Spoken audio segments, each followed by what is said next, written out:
안녕하세요. 전청입니다. 이번 시간은요, 이 주택 매매에 있어서 양도세를 줄이는 10가지 방법이라는 주제로 얘기해 보겠습니다.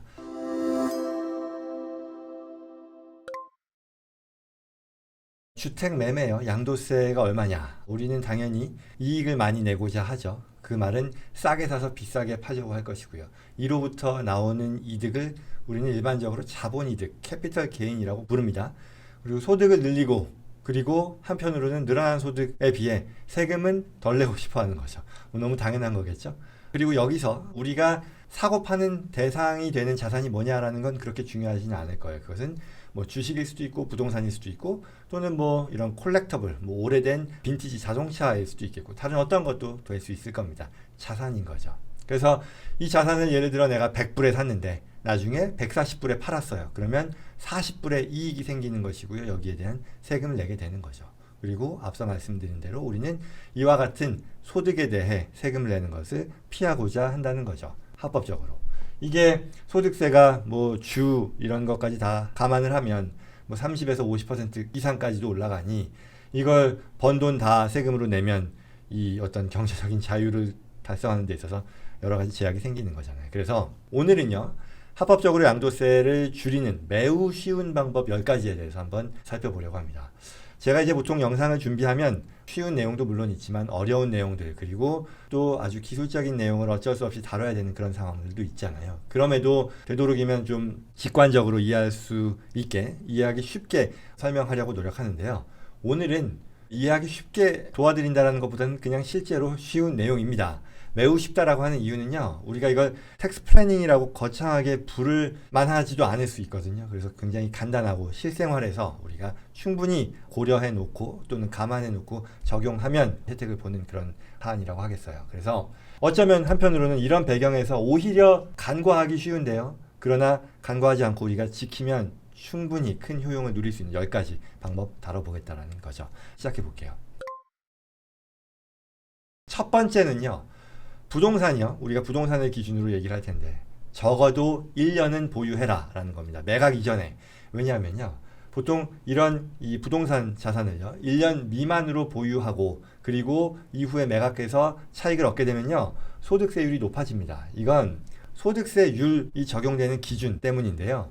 우리가 보통 자산을 1년 미만으로 보유하고 매각했을 때 적용되는 세율은 일반 소득세율이에요. 그리고 1년 이상 보유했을 때 매각해서 나오는 소득에 대해 적용되는 세율은 자본이득 세율이에요. 캐피털 게인 텍스입니다. 그리고 아마 짐작하시겠습니다만 일반 소득세율이요 자본이득 세율보다 더 높습니다. 그러니 자본이득 세율에 적용을 받을 수 있다면 같은 소득에 대해서 소득세를 덜 내게 되겠죠.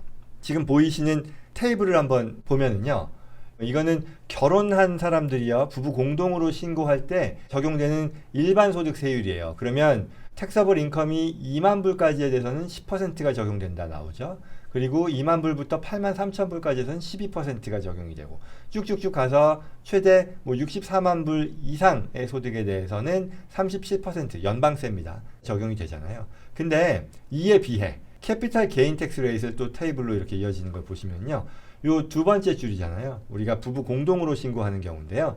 소득이 89,250불까지에 대해서는 캐피탈 게인 텍스가 얼마다? 0이에요. 세율이 없는 거죠. 세금이 안 붙는 거죠. 그리고 55만 불까지에 대해서는 캐피탈 게인 텍스는 15%니까 훨씬 더 낮은 거죠. 그 이상에 대해서는 20%인 거고요. 그러니 앞서 이 캐피탈 게인 텍스 레이트이 더 유리하다라고 얘기했으니까요. 1년 이상 보유하는 것이 그만큼 적은 낮은 세율의 적용을 받는다는 면에서 유리하겠다입니다. 자, 그 다음 두 번째는요. 내가 주 거주지로 사용하는 그 부동산에 대해서는요 2년간 거주하고 나서 매각하라입니다. 이 내용은 아마 많은 분들께서 이미 알고 계실 거예요. 이 프린시플 레지던스에 대해서 직전 5년 동안에 2년 이상 거주하고 소유했을 경우에 싱글의 경우는요 25만 불까지, 그리고 결혼한 커플의 경우는 50만 불까지 양도소득에서 빼질 수 있잖아요. 그 말은 결국은 양도소득이 줄어드는 거니까 세금도 줄어들겠죠. 그래서 이건요, 만약에 또 중요한 거는 내가 살고 있는 집을요 팔지 않고 임대부동산으로 말하자면 전환하는 그런 경우도 있잖아요. 변경하는 경우도 있는데 그때도요 그냥 단순히 내가 쓰던 부동산을 그대로 임대부동산으로 가는 게 아니라 이와 같은 25만 불 또는 50만 불의 양도소득 면제를 누리기 위해 뭐 S코퍼레이션을 설립하고 거기 매각한다라는 이런 말씀을 예전에 드린 적이 있는데요. 관련 영상 한번 참고하시면 좋겠습니다. 그리고 이제 세 번째 방법은요. 이 또한 부동산 매매, 주택 매매 양도세를 줄이는 방법으로서 1031 Like Kind Exchange를 활용하는 겁니다. 세법 1301조에 따른 동종자산 교환 방식이라고 하는데요. 하나의 부동산을 팔아서 얻은 수익금을요. 유사한 부동산을 구입하는 데 쓸 수 있고요. 그 경우에 매각된 부동산에 대해 양도소득세를 연기할 수 있다라는 그런 내용입니다. 간단히 예를 들어서요. 내가 100만 불을 주고 산 부동산이 있어요. 근데 이걸 나중에 140만 불에 팔았어요. 그러면 40만 불만큼 양도소득이 발생한 거잖아요. 근데 이 양도소득에 대해서 원래는 세금을 내야 되지만 내가 돌아서서요. 이 140만 불이라고 하는 매각 대금을 다른 부동산, 다른 동종의 부동산을 사는데 쓰게 되면 이 40만 불의 양도소득에 대한 과세를 이월하게 된다는 겁니다. 조금만 더 볼까요? 여기서 이제 컨셉에 대해서 몇 가지만 살펴보면 첫 번째, 동종의 재산이라고 얘기했잖아요. 이거는 일반적으로 유사하게 사용되는 재산을 의미합니다.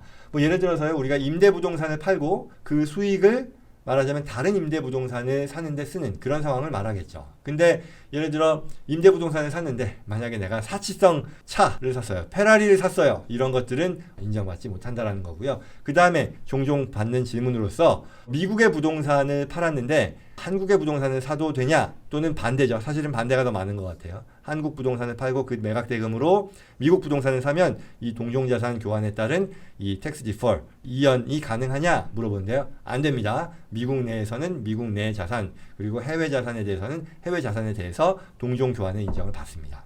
그리고요. 이게 두 번째로는 시간의 제한이 있어요. 원래 부동산을 매각한 뒤에 45일 이내에 내가 새롭게 이 구입하려고 하는 그 부동산을 아이덴티파이 해야 된다라고 하고요. 그리고 총 180일 이내로 이 매수 과정을 마무리해야 된다라는 그런 조건이 있고요. 마지막으로 이 defer 한다라는 것이요. 연기한다라는 말 자체도요. 영원히 세금을 면제해 준다라는 얘기는 아닙니다. 그래서 이 최종적으로 내가 계속해서 1031에 따라서 부동산을 새로 샀는데 그 부동산을 팔고 나서 다른 부동산으로 또 1031을 하지 않으면 그 시점에서는요. 그간 누적된 양도소득에 대해 과세가 된다라고 봅니다. 그러다 보니 뭐 많은 분들이 이제 당연히 이 1031을 계속 활용하면서 양도세를 이월하는데 대체 부동산을 찾게 되는 거죠. 그리고 이제 많은 경우 그와 같은 이 투자 부동산 1031을 하는 경우는 이분이 돌아가실 때까지 그 부동산의 소유주가 돌아가실 때까지 그 부동산을 소유함으로써 이 자식들이요 자손들이 이 해당 부동산을 물려받게 되는데 그 경우에는요 스텝업 베이시스라고 해서 굉장히 좋은 점인데요. 그때까지 누적된 이득에 대해서는 별도의 양도소득세를 내지 않은 상태에서요 이 자식들이 상속을 받는 그 자산의 원가를 마켓 밸류로 인정해 주게 된다는 거죠. 그러면 결국은 부모님이 계속해서 이 1031을 통해서 세금을 안 내고 키워온 부동산에 대해서 자식들은 그 부동산의 시가를 원가로 인정받게 되니 세금을 아무도 안 내는 그런 상황이 되는 거죠. 에브리바디 위너가 되는 것이고요. 여기서의 루저는 정부 IRS가 될 겁니다. 그러나 합법이기 때문에 적극적으로 권장되는 거죠. 그리고 여기서 사적으로요. 은퇴하신 분들이 가끔 이런 경우가 있죠. 부동산을 팔고 그 다음에 이제 1031 익스체인지를 해야 되는데 이걸 유지하는 게 번거로울 수 있잖아요. 내가 다른 임대부동산을 찾는 것도 쉽지 않고 그 이후에 또 임대 수입이라던가 테넌트 관리 이런 것들이 번거로워서 더 이상 하고 싶지는 않은데 그렇다고 이걸 1031 베너핏을 내가 잃을 수는 없고 이런 고민이 되시는 그런 분들께는요. 제가 예전에 DST라고 해서요. Delaware Statutory Trust를 통해 1031도 유지하면서 이와 같은 부동산 관리의 번거로움을 피할 수 있다라는 말씀을 드렸어요. 관련 영상 참고하시면 좋겠고요.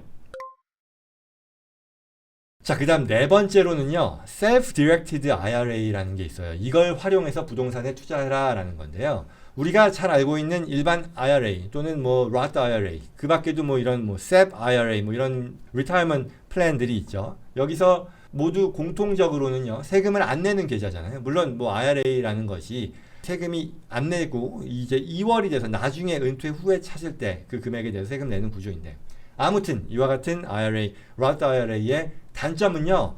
직접 부동산 투자하는 게 어렵다예요. 이론상 가능한 경우도 있지만 대부분의 이 IRA 또는 Roth IRA를 제공해주는 그 금융기관에서는요, 뭐 뮤추얼 펀드나 ETF나 더 나아가서 개별 주식 상품, 상장사 주식은 가능하지만 내 어떤 부동산 투자에 활용하는 것은 없거나 거의 없다라고 볼 수 있는데, 그러나 이걸 피할 수 있는 것이 Self-Directed IRA라고 하는 방식을 택함으로써 내가 원하는 투자 부동산을 직접 구입하는데 나의 이 은퇴 계좌 자금을 쓸 수 있게 됩니다. 그래서 이게 Self-Directed IRA가 일반적이지는 않은데요. 이런 Self-Directed IRA를 설립해주고 관리해주는 별도의 서비스 회사들이 있으니까요. 이걸 활용해서요, 내 투자 부동산을 투자하는 주체로서 사용할 수 있다라고 보겠습니다.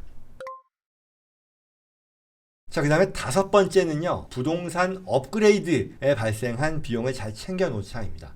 우리가 이거를 improvement라고 부르죠. capital improvement라고 부르는데, 단순한 어떤 부동산 관리, 뭐 maintenance, repair 비용이 아니라요, 해당 부동산의 가치를 높이거나 뭐 수명을 늘리는 성격의 그런 지출, 뭐 업그레이드 지출이라고 하는 게 적절할 텐데요. 이런 것들을 위해 발생한 나의 지출은요, 나의 부동산, 세무상 나의 부동산 원가를 높이는데 사용이 되게 됩니다. 예를 들어서요, 내가 10만 불의 부동산을 샀어요. 근데 결국 그러면 나의 원가는 10만 불이라는 거죠. 그리고 뭐 감가상각이다 이런 걸 뭐 논외로 하면 내가 나중에 이걸 매각했을 때 자본이득이 결정되는 데 있어서 나의 원가는 10만 불일 거예요. 그런데 만약에 이 10만 불을 샀는데 15만 불에 나중에 팔았단 말이죠. 그럼 원래는 5만 불이 양도소득이 될 거란 말이죠. 자본이득이 되는데 내가 그 사이에 3만 불의 캐피탈 임프루브먼트인 거죠. 그러니까 업그레이드 비용이 있었고 그걸 내가 잘 챙겨 놓는다라고 하면 어떻게 될까요? 나의 양도소득, 자본이득은요 5만 불이 아니라 2만 불로 줄어듭니다. 그래서 이런 부분들을 충분히 우리가 활용하기 위해 내 지출이 단순한 수리 비용이냐, 메인터넌스 비용이냐, 아니면 실제 자산 가치를 높이는 데 사용된 비용이냐를 가지고요, 평가해서 적극적으로 해석할 수 있는 부분들은 적극적으로 함으로써 내 원가를 높이는 데 활용하면 좋겠다입니다. 일반 거주용 부동산이나 이런 것들은요, 이 리페어 익스펜스를 비용 처리할 수는 없거든요. 그렇다 보니 이게 굉장히 좋은 방법이 된다라는 거죠. 그다음에 여섯 번째는요, 다른 수입이 내가 별로 없을 때, 수입이 전체적으로 줄었을 때 부동산을 매각하라라는 겁니다.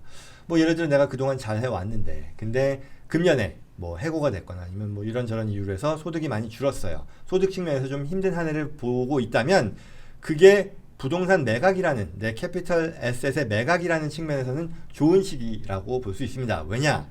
우선 첫째, 양도세율이요, 다른 때보다 더 낮게 책정이 될 겁니다.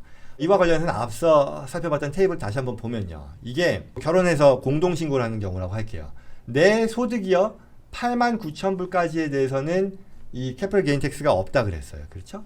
그리고 만약에 내가 55만 불까지에 대해서라면, 나의 그 해의 전체 소득이 55만 3천 불을 넘지 않는다면 내 부동산 매각에 대해서 적용되는 세율이 15%라는 거죠. 그러니 이 말은요, 내가 소득이 낮으면 낮을수록 나의 이 부동산 매각에 대해 적용되는 세율이 낮을 수 있다라고 볼 수 있겠죠. 그래서 내가 말하자면 이 부동산 매각 포함한 이 전체 소득이 그 해에 89,000불보다 낮다라고 하면요, 나는 이 부동산 매각에 있어서 양도소득세를 하나도 부담하지 않는 그런 상황이 될 수도 있다는 거죠.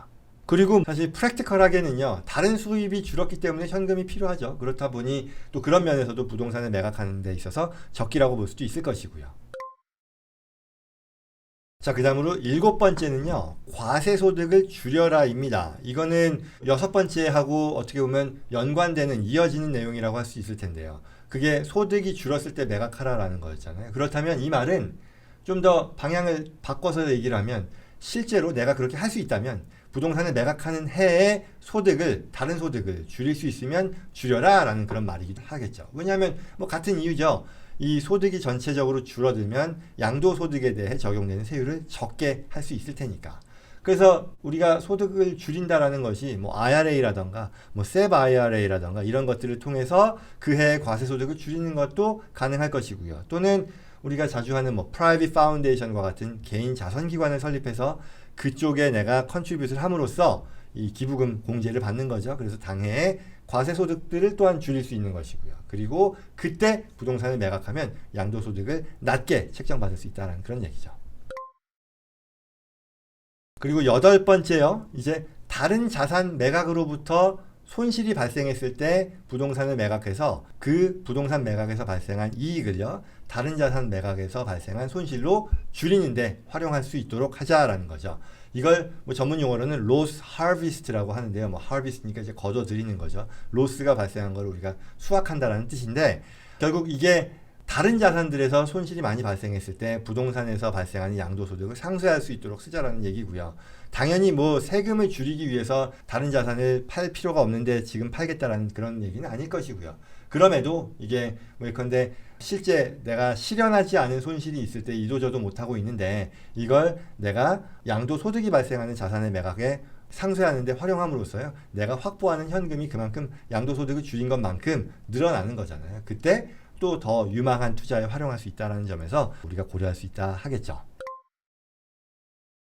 그리고 9번째는요, 가족 구성원들에게 해당 부동산을 증여하고 매각하도록 한다라는 그런 아이디어입니다. 이건 뭐 예를 들어 좀 더 수입이 많은 그런 1세대가 있다고 하고, 그러면 결국 이분들의 입장에서 보면 2세대에게 자산을 증여하고 또 증여에 대한 부담을 최소화하는 데에도 관심이 있을 것이고요. 소득 자체에 대한 소득세 절세도 관심이 있을 거잖아요. 그래서 최소한의 세금으로 다음 세대로 넘길 수 있다면 그게 가장 바람직한 걸 텐데, 뭐 이렇게 보면 본인의 상황 그리고 자녀들의 상황에 따라서 여러 컨비네이션이 있겠죠. 그런 가운데 한 가지 가능한 방법이 내가 살아있는 동안에 아이들에게, 자녀들에게, 그 다음 세대에게 자산을 바로 증여하는 걸 텐데, 이렇게 되면 자산을 매각함으로 있어서 발생하는 양도소득은 동일하지만 거기에 적용되는 세율이 역시 다른 소득이 많은 그 1세대에 비해 2세대가 더 낮을 수 있으므로 결국 하우스홀드 전체 가족의 입장에서 보면 같은 어떤 경제 활동인 거잖아요. 같은 경제 행위죠. 자산의 매각이라는. 그러나 그로부터 비롯되는 양도소득은 더 적게 책정될 수 있다라는 그런 얘기겠죠. 10번째 마지막으로요, 자선기관에 기부하라라는 그런 의견입니다. 뭐 당연한 말이겠습니다만 자선기관에 기부하면 양도세 당연히 없을 것이고요. 그리고 증여세도 부담하지 않습니다. 뭐 여기에 당연히 추가로 어떤 자선의 목적을 달성하는 것 역시도 당연히 큰 혜택이고 가치이고 효용이겠죠. 양도소득을 피할 수 있는 것뿐만 아니라 더 나아가서 또한 기부금으로 인정을 받기 때문에 본인의 기타 다른 소득을 줄임으로써 세금을 줄이는데 활용할 수도 있다. 공제 항목으로 인정받을 수 있다라는 것도 있죠. 뭐 내가 더 나아가서요, 단순히 어떤 자선기관에 기부하는 게 아니라 내가 자선기관을 직접 세워서 또는 자선기관 트러스트를 직접 세워서요, 이걸 진행할 경우에는요, 나와 내 가족의 어떤 영향력을요, 계속해서 어떤 선한 영향력을 유지해 나가는 것도 가능하기 때문에 과세면에서의 혜택뿐만 아니라 나의 어떤 유산, 레거시를 이어가는 것도 가능하다라고 하겠죠. 자, 이상 오늘 부동산 매각과 관련해서 나오는 양도세를 줄이는 10가지 방법을 살펴봤습니다. 오늘 영상에서 뭐 중요한 건요, 여러 복잡한 방식은 그다지 없었다고 생각하고요. 간단하게 일상생활에서 준비하면서 내가 고려할 수 있는 그런 방안 위주로 설명을 했습니다. 꼭 감안해서 혜택을 누리게 되시기를 바라겠습니다. 그리고 물론 좀 더 적극적으로요, 또한 더 체계적으로 더 큰 혜택을 누릴 수 있도록 하는 그런 텍스 플래닝이 필요한 경우라면요, 그에 맞게 또 준비를 해야 될 것이고요. 그 부분은 저희 다른 영상도 있고요. 앞으로도 계속해서 준비하겠습니다. 그리고 또한 그와 같은 상황들에 대해서는 직접 어떤 생활 속에서 진행하는 것보다는 전문가와의 어떤 커뮤니케이션이 필요하겠죠. 여기까지입니다. 오늘 영상 도움되었기를 바라고요. 저는 다음 시간에 뵙겠습니다. 고맙습니다.